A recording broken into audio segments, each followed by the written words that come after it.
Hello po. Yes po sir, good morning po. Kamusta po? Okay lang po, ma'am. Pasensya So na po, natunda ako ng kinder ko kanina. bali pasukan na po nila ulit 'no? Hello Opo. po, good Hello morning, po ma'am. ma'am. Hello po, good morning po. Bali ngayon po yung pasukan nung sa kinder niyo? Pasukan na po Ma'am, nila? pasukan na po, kahapon pa po. Tas sumundo po kayo. Nasaan po kayo ngayon? Nasa school pa po kayo? School pa po. Tawag lang din po sa akin ng meeting to discuss yung pong feedback from the visa team po doon sa ating application. Naririnig po ba ako? Yes, Opo, ma'am. Yes, ma'am. malinaw naman po.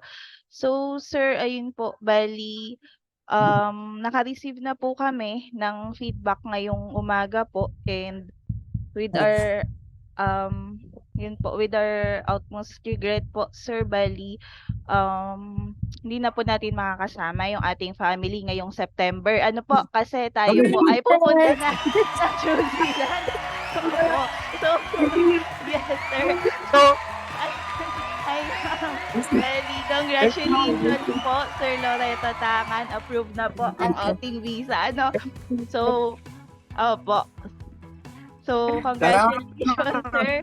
Bali, ano po bang gusto nilang sabihin sa ating mga fellow dreamers po? sa akin lang, ma'am, is huwag silang sumuko, magtiwala, mag-pray lagi.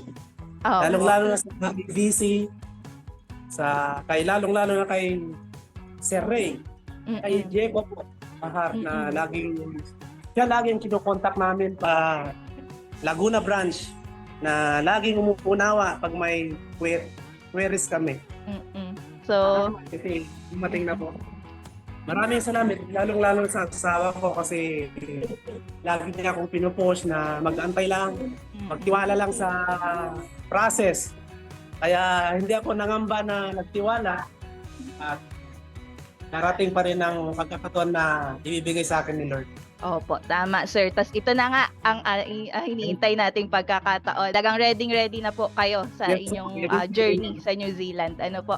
So, bali sir, ayun.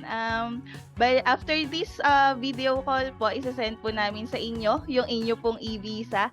And then, after that po ay, yun, pwede na po tayo mag-book ng inyong plane ticket. At tayo Yes, ay ma'am.